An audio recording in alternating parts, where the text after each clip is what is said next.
ಎಲ್ರಿಗೂ ನಮಸ್ಕಾರ. ಇವತ್ತು ಒಂದು ವಿಶಿಷ್ಟವಾಗಿರ್ತಕ್ಕಂತಹ ಒಂದು ವಿಷಯದ ಬಗ್ಗೆ ಚರ್ಚೆ ಮಾಡ್ತಾ ಇದ್ದೀನಿ.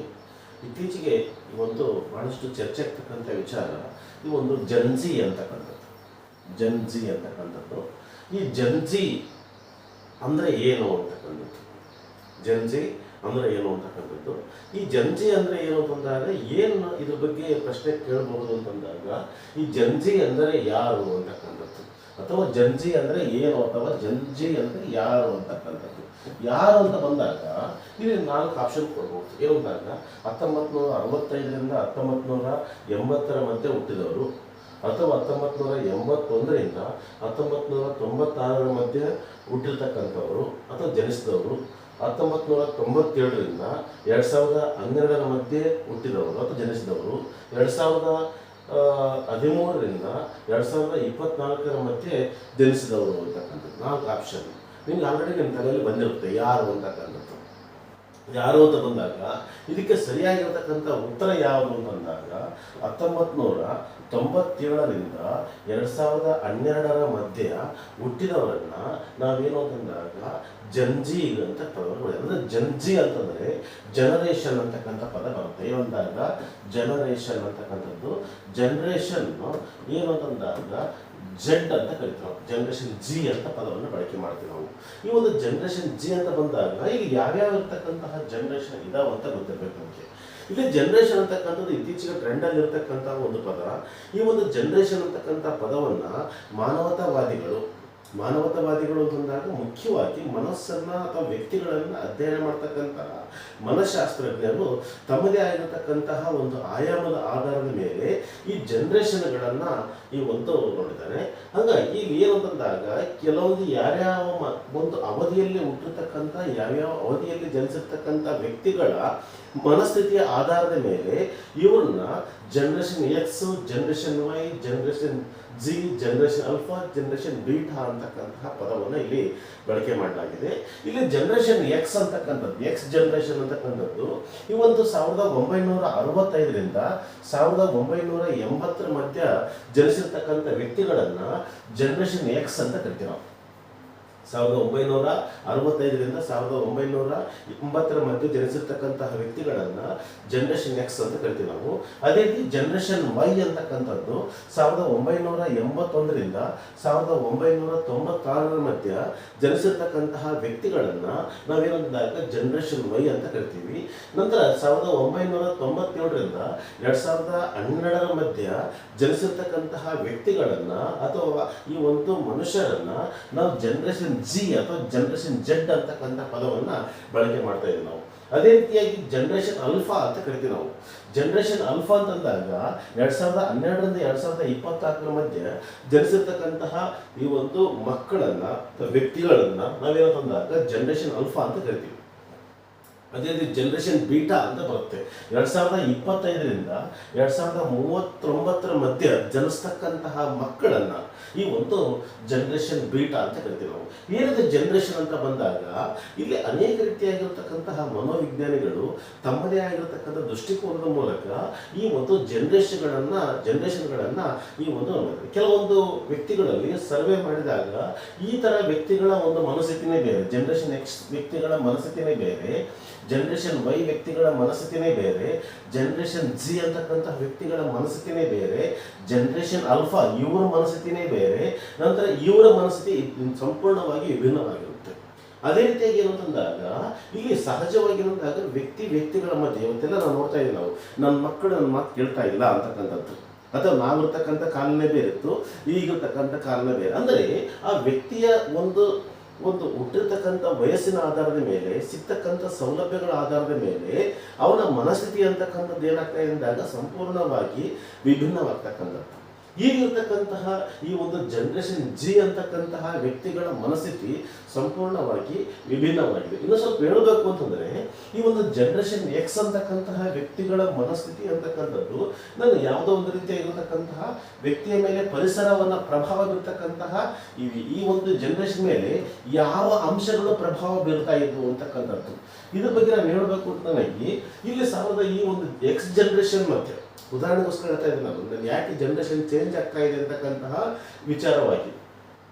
ಈ ಒಂದು ಜನರೇಷನ್ ಎಕ್ಸ್, ಈ ಒಂದು ಇಲ್ಲಿರ್ತಕ್ಕಂತಹ ವ್ಯಕ್ತಿಗಳ ಮೇಲೆ ಜಾಸ್ತಿ ಪ್ರಭಾವ ಬೀರ್ತಕ್ಕಂತಹ ವ್ಯಕ್ತಿಗಳು ಅಂತ ನನಗೆ ಇಲ್ಲಿ ಮುಖ್ಯವಾಗಿ ಬಂದಾಗ ಪೇರೆಂಟ್ಸ್.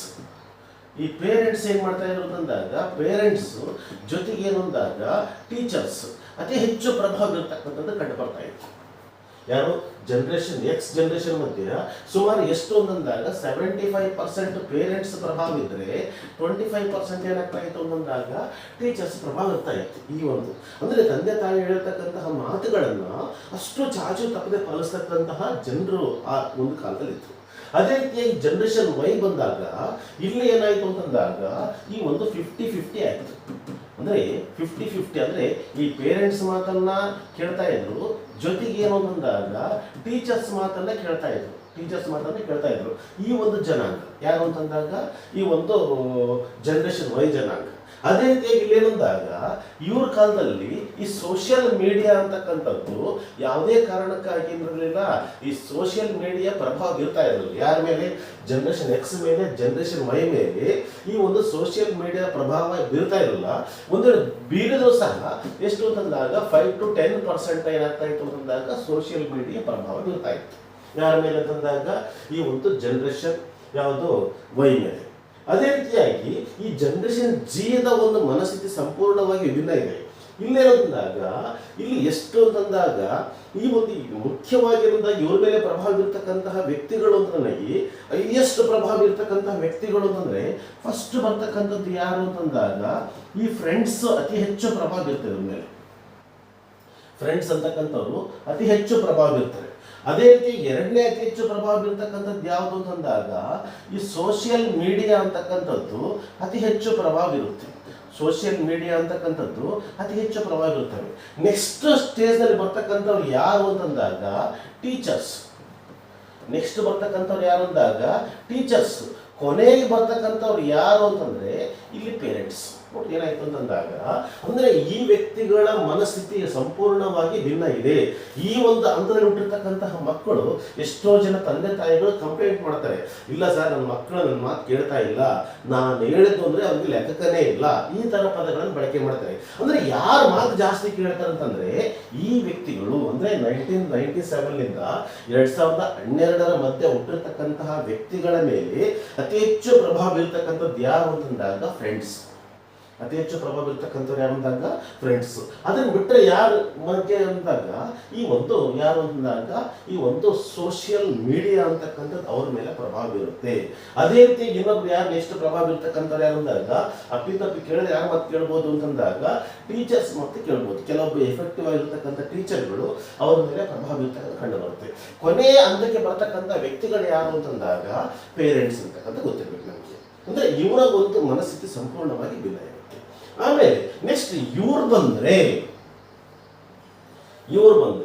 ಇವ್ರಿಗೆ ಅತಿ ಹೆಚ್ಚು ಪ್ರಭಾವ ಬೀರ್ತಕ್ಕಂಥದ್ದು ಯಾರು ಅಂತಂದಾಗ ಫಸ್ಟ್ ಸ್ಟೇಜ್ ಅಲ್ಲಿ ಬರ್ತಕ್ಕಂಥದ್ದು ಯಾರು ಅಂತಂದಾಗ ಸೋಷಿಯಲ್ ಮೀಡಿಯಾ. ಮುಂದೆ ಅದಾದ ಕೂಡ ನೆಕ್ಸ್ಟ್ ಯಾರು ಇವ್ರ ಮೇಲೆ ಪ್ರಭಾವ ಬೀರ್ತಾರೆ ಅಂತಂದ್ರೆ ಫ್ರೆಂಡ್ಸ್ ಅಂತಕ್ಕಂಥದ್ದು ಇವ್ರ ಮೇಲೆ ಪ್ರಭಾವ ಬೀರ್ತಕ್ಕಂಥದ್ದು ಫ್ರೆಂಡ್ಸ್. ಅದಾದ ಕೂಡಲೇ ಕೊನೆಗೆ ಬರ್ತಕ್ಕಂತಹ ವ್ಯಕ್ತಿಗಳು ಯಾರು ಅಂತಂದಾಗ ಇಲ್ಲಿ ಯಾರು ಟೀಚರ್ಸ್. ನಂತರ ಕೊನೆಗೆ ಬರ್ತಕ್ಕಂಥವ್ರು ಯಾರು ಅಂತಂದಾಗ ಪೇರೆಂಟ್ಸ್ ಅಂತಕ್ಕಂಥದ್ದು.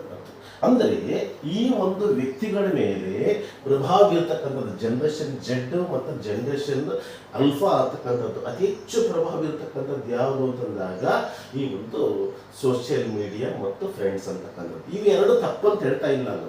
ಅಂದರೆ ಇವರು ಅತಿ ಹೆಚ್ಚು ಪ್ರಭಾವ ಕೊಡಲಾಗ್ತಕ್ಕಂಥದ್ದು. ಯಾಕಂದ್ರೆ ಇವರು ಜೊತೆಗೆ ಬಂದಾಗ ಸೋಷಿಯಲ್ ಮೀಡಿಯಾ ಜೊತೆಗೇನೆ ಜೀವನ ಮಾಡ್ತಾ ಇದ್ದಾರೆ.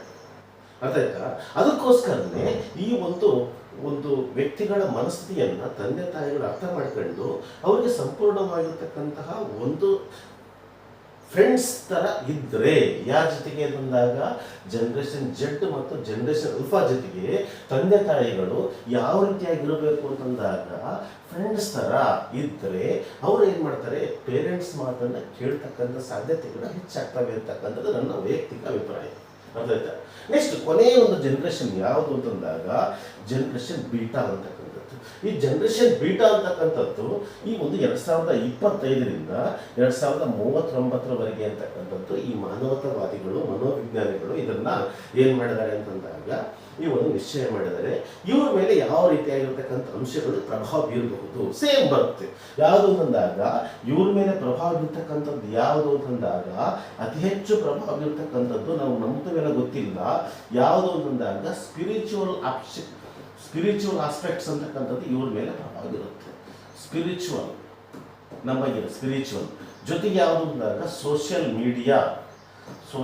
ಮೀಡಿಯಾ ಅದೇ ರೀತಿಯಾಗಿ ಯಾವುದು ಅಂತಂದಾಗ ನೆಕ್ಸ್ಟ್ ಫ್ರೆಂಡ್ಸ್ ಇವ್ರ ಮೇಲೆ ಬರವಾಗಿರ್ತಕ್ಕಂಥದ್ದು ಅದು ಬರ್ತಾ ಇದೆ. ಮುಂದೊಂದು ದಿನ ಇನ್ನು ಇದನ್ನು ನಿರೀಕ್ಷೆ ಮಾಡ್ತಕ್ಕಂಥದ್ದು. ಇಲ್ಲಿ ಏನು ಅಂದಾಗ ನೀವು ಗಮನಿಸ್ತಕ್ಕಂತಹ ವಿಷಯ ಏನಂದಾಗ ಈ ಒಂದು ವ್ಯಕ್ತಿಗಳು ಆಧ್ಯಾತ್ಮಿಕವಾಗಿರ್ತಕ್ಕಂಥ ಚಿಂತನೆ ಕಡೆಗೆ ಮುಂದುವರಿತಾ ಇರ್ತಕ್ಕಂಥದ್ದು. ನಮಗೆ ಬೇಕಾಗಿರ್ತಕ್ಕಂಥದ್ದು ಏನು ಅಂತಂದಾಗ ಅಂದರೆ ಜನರೇಷನ್ ಜಿ ಯಾರು ಅಂತಕ್ಕಂಥದ್ದು ಇತ್ತೀಚೆಗೆ ಈ ಒಂದು ಪತ್ರಿಕೆಗಳಲ್ಲಿ ಮೀಡಿಯಾಗಳಲ್ಲಿ ಜಾಸ್ತಿ ಬಳಸ್ತಕ್ಕಂಥ ಪದವಾಗಿದೆ. ಧನ್ಯವಾದ.